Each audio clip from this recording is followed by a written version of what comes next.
तो जय श्री राम दोस्तों, आशा करता हूँ कि आप सब कुशल मंगल होंगे और हम आ चुके हैं वापस कोल्डी क्रीप्स की एक नई वीडियो में। तो वीडियो को शुरू करने से पहले मैं इन बंदों को शाउट आउट देना चाहूँगा, क्योंकि भाई यही वो लोग हैं जो मुझे स्टार्टिंग से सपोर्ट करते आए हैं और इन्होंने मेरी गलतियाँ भी मुझे बताई हैं कि कहाँ कहाँ इम्प्रूव कर सकते हैं। तो ऐसे ही यार पॉजिटिव रिव्यूज अपने दे दिया कीजिए।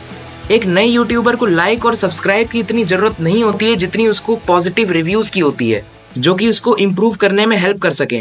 भाई यार तेरी शक्ल अच्छी नहीं है, मुझे शाउट आउट चाहिए था, मिल जाएगा? भाई कमियां नहीं बतानी है, इम्प्रूव करने के तरीके बताने हैं, ठीक है? तो भाई नहा के वीडियो बनाया कर। तो चलो भाई, कदम रखते हैं एक ऐसी दुनिया में जहाँ पे देखी चीजों को इंसान हमेशा हमेशा के लिए भुला देना चाहेगा।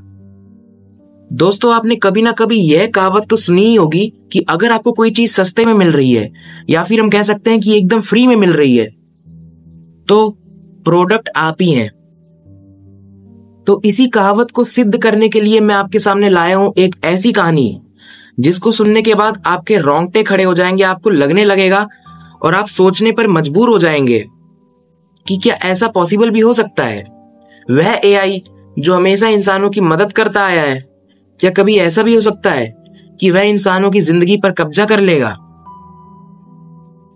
हाय, मेरा नाम निक है और मैं अपने कामों में डूब चुका था। As a computer science engineering student मेरे पास मेरा पैशन फॉलो करने के लिए टाइम ही नहीं रहता था और मेरा पैशन था यूट्यूब पर वीडियोस बनाना। मैं अपने घर से कोसों दूर एक रूम रेंट पे लेकर वहां पे रहता हूं। ऐसा नहीं है कि मेरे पास पैसों की कोई कमी है, पर जिस यूनिवर्सिटी में मैं पढ़ना चाहता था वहां पे वह यूनिवर्सिटी मेरे घर से काफी दूर है, तो मुझे यहाँ पे रेंट पे एक कमरा लेकर रहना पड़ता है और मैं अकेला रहता हूँ। मुझे यह अकेलापन कहीं ना कहीं काटने को दौड़ता है और अब मुझे लगता है कि काश मैं अकेला ही रहता। मैंने कई सारी मूवीज देख रखी थी जिसमें इंसानों की हेल्प रोबोट अक्सर करते हैं और रोबोट्स को बनाया ही इसलिए गया था कि वह इंसानों की जिंदगी को आसान बना सकें। तो मैं भी निकल जाता हूं ऐसी किसी तलाश में। मेरे दोस्त मेरे पर काफी हंसते हैं मेरी प्लानिंग सुनने के बाद। वह कहते हैं अभी जमाना इतना हाईटेक नहीं हुआ है, इतनी टेक्नोलॉजी डेवलप नहीं हुई है कि तुम एक रोबोट लेने को बैठे हो। अगर तुम रोबोट ले भी लेते हो तो वह रोबोट काफी ज्यादा महंगा होगा। मेरे पास पैसों की कोई कमी तो नहीं थी, पर फिर भी मैं कोई करोड़पति या अरबपति नहीं था। कई ऐसी चीजें थी जो मैं अफोर्ड कर सकता था और कई ऐसी चीजें थी मैं अफोर्ड नहीं कर सकता था। मैंने हर प्लेटफॉर्म पे ढूंढा, जो चीज मुझे चाहिए थी वो मुझे नहीं मिली। फिर मेरा एक दोस्त था, उसने मुझे रिकमेंड किया कि भाई तू डार्क वेब पे क्यों नहीं ढूंढता है।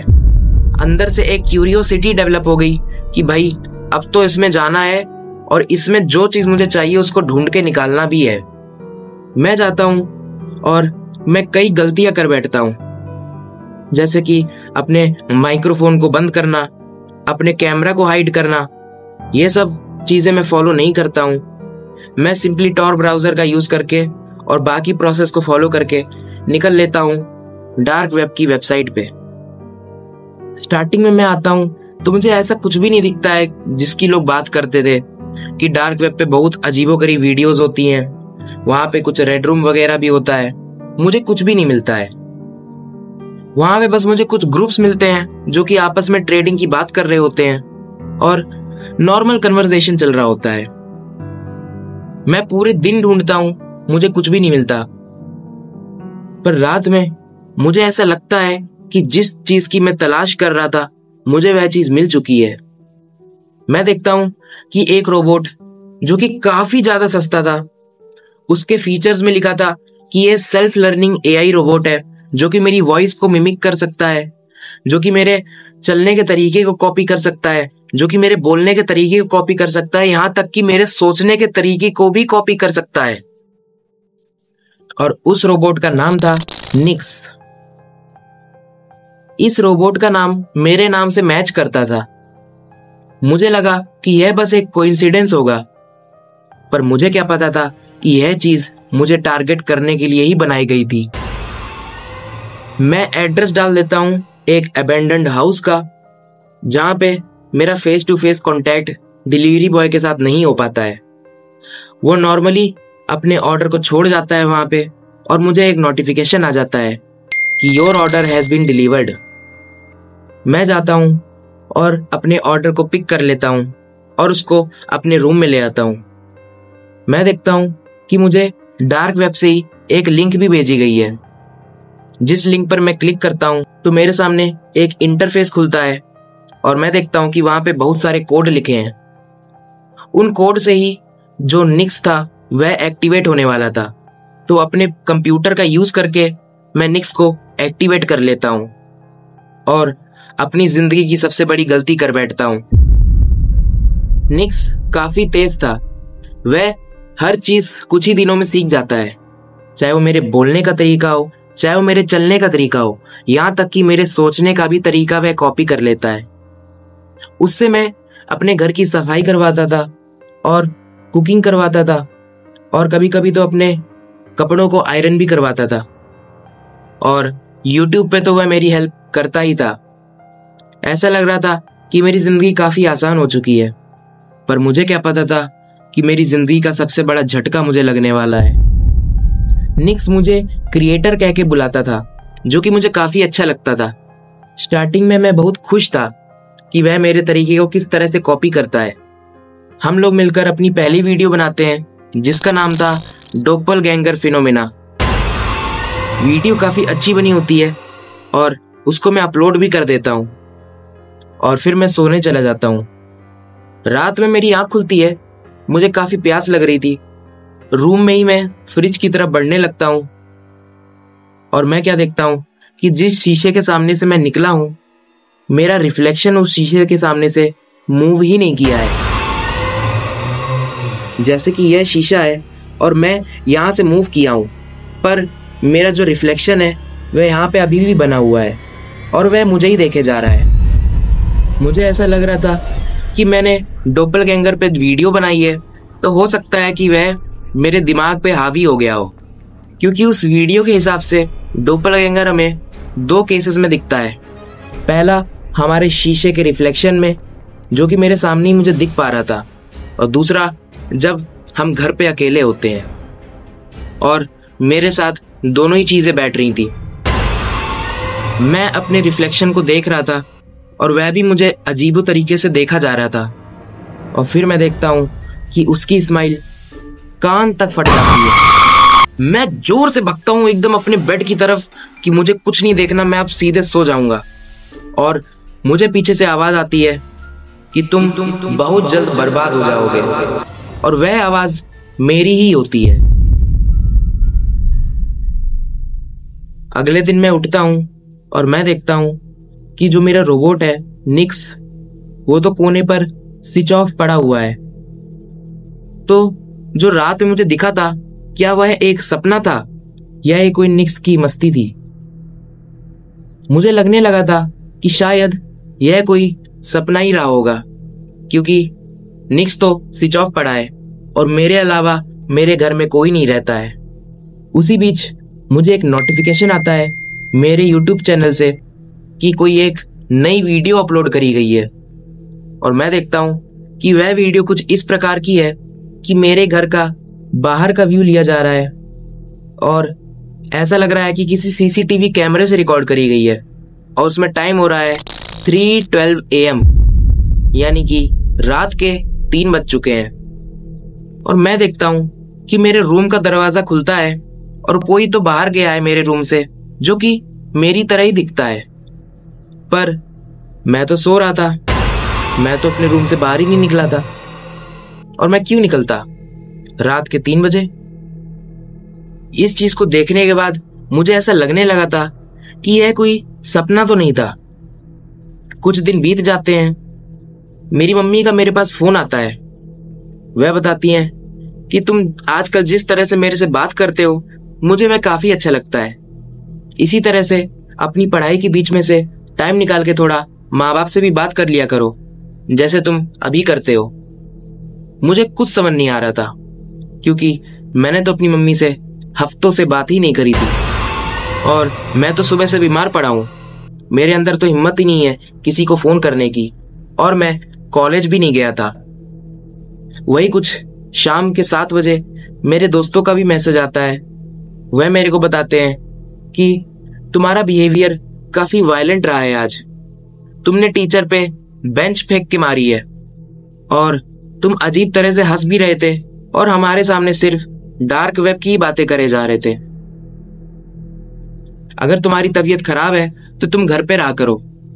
यह मैसेज मेरे सर के ऊपर से चला जाता है क्योंकि मैंने तो आज अपने बिस्तर को ही नहीं छोड़ा था। बीमारी के कारण मैं हिल भी नहीं पा रहा था और मैं हिम्मत करके जब उठ के देखता हूं तो मैं देखता हूं कि कोई मेरी टेबल पे बैठा हुआ है मेरी तरह और वह एक वीडियो की एडिटिंग कर रहा है जो कि निक्स होता है। निक्स मेरी तरफ 360 डिग्री अपनी गर्दन को रोटेट कर देता है और स्माइल करते हुए बोलता है कि क्रिएटर, आप ज्यादा वर्कलोड मत लीजिए, मैं सब संभाल लूंगा और अगर आप जिंदगी भर के लिए भी अपनी आंखें बंद कर लोगे तो मुझे कोई दिक्कत नहीं होगी। यह सुनकर मैं सीधे निक्स की तरफ जाता हूं और उसको घर से बाहर निकाल देता हूं। मैं उसके बाद उसको डीएक्टिवेट करने की भी कोशिश करता हूं। मैं कंप्यूटर पे कई बार उस कोड को हटाने की कोशिश करता हूं, पर ऐसा लग रहा था कि मेरा कंप्यूटर मेरे से ही लड़ाई कर रहा था। मैं जैसे ही कोड हटाने जाता कंप्यूटर लॉक हो जाता और मुझे कोड हटाने का मौका ही नहीं मिल रहा था। उसी बीच मेरे को एक और नोटिफिकेशन आता है जो कि मेरे ही चैनल से आया होता है और उसमें एक लाइव स्ट्रीम चल रही थी जो कि मेरे चैनल की पहली लाइव स्ट्रीम थी। मैं देखता हूं कि उस लाइव स्ट्रीम में मैं ही बैठा हूं और कुछ ना कुछ बोले जा रहा हूं, वो भी अलग ही भाषा में। उस लाइव स्ट्रीम में सब लोग चैट में लिख रहे हैं कि मेरे शकल को क्या हो गया, मेरी आंखें अंदर की तरफ धंस चुकी हैं और ऐसा लग रहा है कि मानो मैंने कई महीनों से खाना तक नहीं खाया है। पर अब मेरी ऑडियंस को कौन समझाए कि वह मैं तो हूं पर एक्चुअल में वो मैं हूं ही नहीं। वह लाइव स्ट्रीम करीब 10 से 15 मिनट ही चली थी। उस रोबोट ने कुछ ना कुछ बोला जो कि मेरे समझ में बिल्कुल नहीं आया।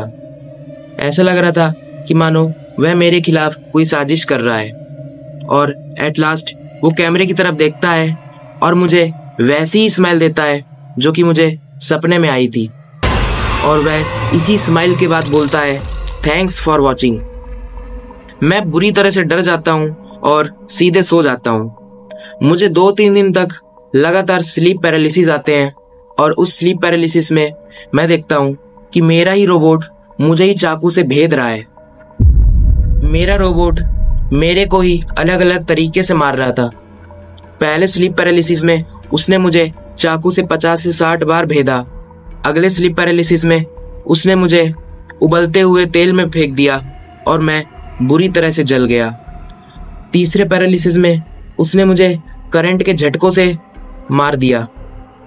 चौथे दिन जब मैं उठता हूँ तो मैं पैकिंग करता हूँ और उस घर से काफी दूर शिफ्ट हो जाता हूँ। मैं एक मोटेल रूम को किराए पे ले लेता हूँ।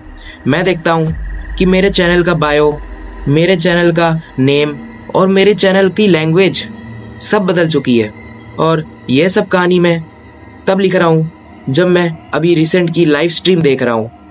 उस लाइव स्ट्रीम में मैं देख पा रहा हूँ कि कोई है जो कि कैमरा लेकर चला जा रहा है और वह धीरे धीरे मेरी लोकेलिटी की तरफ आ गया है और उसने मेरे घर को शूट कर लिया है।